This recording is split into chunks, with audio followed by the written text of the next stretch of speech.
চেয়ে নেই। আমি আসলে একটা কলেজ পরিদর্শনে গিয়েছিলাম, সেখান থেকে 3:15 এসে ক্যাম্পাসে ঢুকেছি, এরপরে একটা মিটিং ছিল, এটা শেষ করে আসছি। আমার আবার 4টায় বাংলা একাডেমির একটা মিটিং আছে ওই বই মেলা উপলক্ষে।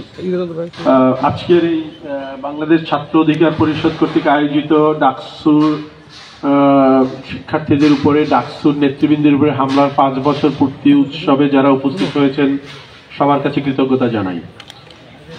আমরা বিশেষভাবে কৃতজ্ঞতা জানাই এবং শ্রদ্ধাভরে স্মরণ করি আমাদের সেই সকল শিক্ষার্থী জনতাকে যাদের ত্যাগের কারণে, যাদের জীবন উৎসর্গ করার কারণে আমরা আজকে এখানে বসতে পেরেছি। যদি 5ই আগস্ট না হতো তাহলে আজকে আমরা এই প্রতিবাদটুকু জানাতে পারবো না। আমরা যেন কোনোভাবেই তাদের কথা ভুলে না যাই।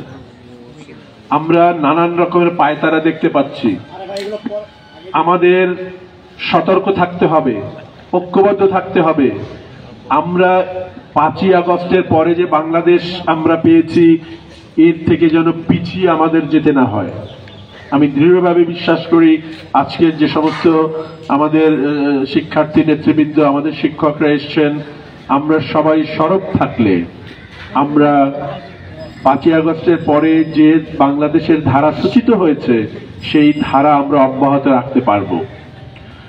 আমরা যারা বিভিন্ন দায়িত্বে আছি আমাদেরও সহায়ক শক্তি হলেন আপনারা যখন শক্তভাবে কোনো কিছু চাইবেন তখন আমাদের জন্য অনেক সহজ হয়। কাজে আমার ব্যক্তিগতভাবে অনুরোধ হলো, আমাদের সামনে অনেক চ্যালেঞ্জ আসবে, অনেক হুমকি ধামকি আসবে, অনেক প্রলোভন আসবে, অনেক টোপ আসবে, অনেক বিভাজন করার পায়তারা করা হবে। আমরা যেন কোনো কিছুতে পা না দিই। অনেক মানুষ আসেন আমার কাছে, আমি তাদেরকে বলি যে আপনারা একটু মেহেরবানি করে হাসপাতালগুলোতে যাবেন। যারা জীবিত আছেন, যারা আহত আছেন, তাদের অবস্থা যদি প্রতিদিন একবার আপনারা দেখে আসেন তাহলে বুঝবেন যে কি নির্মম এই পৈশাচিক সরকার ছিল। আমরা ওই জায়গায় ফিরে যেতে চাই না। আমাদের ঐক্যবদ্ধ থাকতে হবে। আশা করি আপনারা বিভিন্ন রকমের আমাদের মতভেদ থাকতে পারে কোনো বিষয়ে, কিন্তু গণতন্ত্র, স্বাধীনতা, শিক্ষার পরিবেশ, এই ক্ষেত্রে যেন আমরা সবাই এক সুরে কথা বলি, একসাথে কথা বলি। এবং সেই জন্যই আমরা সাহস পেয়েছি বা উৎসাহিত হয়েছি কিংবা উদ্বুদ্ধ হয়েছি ডাকসু নির্বাচন আবার আয়োজন করার জন্য।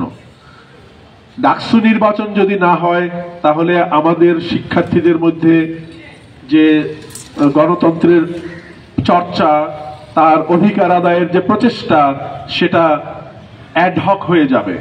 এবং অ্যাডহক হয়ে গেলেই, পিসমিল হয়ে গেলেই, ফ্র্যাজাইল হয়ে গেলেই আবার আমাদের মধ্যে নানান রকমের ভেদাভেদ তৈরি হবে। সেই ভেদাভেদ ওই স্বৈরাচারীদের আবার শক্তিশালী করবে। ডাকসু হলো আমাদের সবচেয়ে গুরুত্বপূর্ণ এবং ঐতিহ্যবাহী একটি প্ল্যাটফর্ম, যেখানে সকল শিক্ষার্থীরা এক সুরে এক জায়গায় এসে কথা বলতে পারে। আপনারা আমাদের সহায়তা করলে আমরা অতি দ্রুত ডাকসু নির্বাচন দিয়ে দিতে পারবো।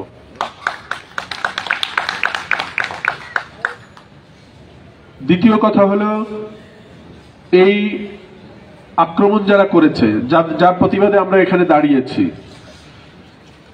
আপনারা জানেন যে বাংলাদেশে কমিটির একটা রেওয়াজ আছে। কমিটি মানেই হলো ওকে বন্ধ করে তালা বেঁধে দেয়া। আমরা চেষ্টা করছি যে কমিটি করা মানে তা নয়। আপনারা এ পর্যন্ত দেখেছেন বিশ্ববিদ্যালয়ে বিভিন্ন ঘটনায় আমরা কমিটি করে অত্যন্ত দ্রুততার সাথে আমরা অ্যাকশনে গিয়েছি। আমরা আশা করি, আমি আজকে এখানে আপনাদের সামনে কথা দিয়ে গেলাম, শিক্ষার্থীরা আজকে এই সভা থেকে যে দাবি নিয়ে উপাচার্য মহোদয়ের কাছে যাবেন, আমি অনুরোধ করবো একটি লিখিত দাবি নিয়ে উপাচার্য মহোদয়ের কাছে দেওয়ার জন্য। কারণ আপনারা জানেন, কোনো কিছু যদি আমরা ফরমালি লঞ্চ করি তার একটা ডকুমেন্ট থাকতে হয়। একটা লিখিত দাবি নিয়ে গেলে আমরা সেই তদন্ত কমিটি আবার রিভাইভ করব, আমরা সেটাকে আবার ফিরিয়ে আনবো আলোচনায়। আমি রাশেদকে বলছিলাম, আমরা ওই শাহবাগ থানার ওই মামলাটার ডকুমেন্ট পেলে আমি ওসিকে বলবো যে আপনি এটা আবার পুনরায় চালু করেন।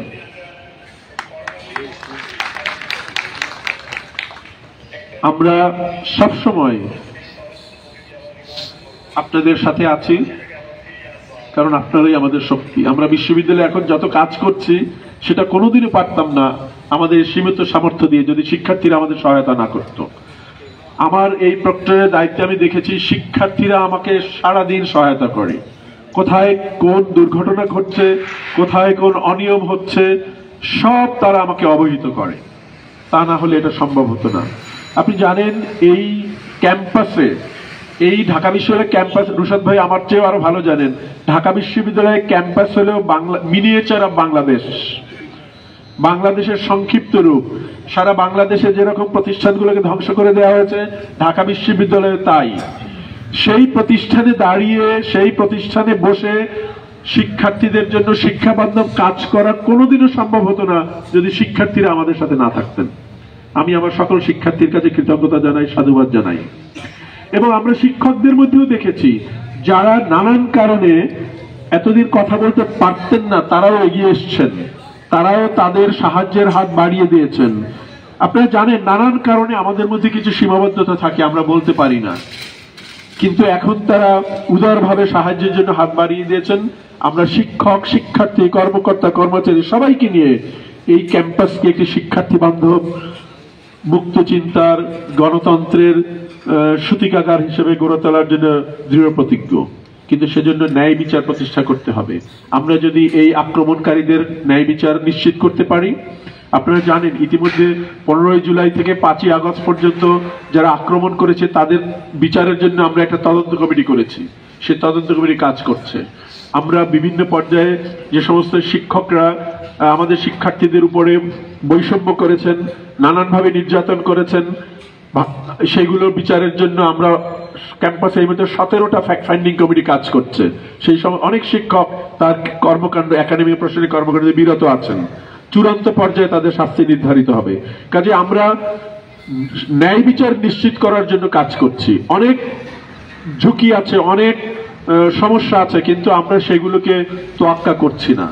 তার একমাত্র কারণ হলো আমরা জানি যে আমরা ন্যায়সঙ্গত কাজ করছি। আমরা শিক্ষার্থীদের দাবির সাথে, শিক্ষার্থীদের নিরাপত্তার জন্য, শিক্ষার্থীদের শিক্ষাবান্ধব পরিবেশ তৈরির জন্য আমরা কাজ করছি। কাজেই আপনাদের পাশে পেলে আমরা এই বিশ্ববিদ্যালয়কে সে আগের মতো একটি আপনার গণতন্ত্রের একটি অন্যতম গুরুত্বপূর্ণ প্ল্যাটফর্ম হিসেবে, বাক স্বাধীনতার গুরুত্বপূর্ণ প্ল্যাটফর্ম হিসেবে, মুক্ত এবং স্বাধীন চিন্তার প্ল্যাটফর্ম হিসেবে আমরা প্রতিষ্ঠা করতে পারবো। আমরা আপনাদের সকলের কাছে কৃতজ্ঞতা জানাই এবং আগামী দিনগুলোতে আমাদের পাশে থাকবেন এই প্রত্যাশা রাখছি।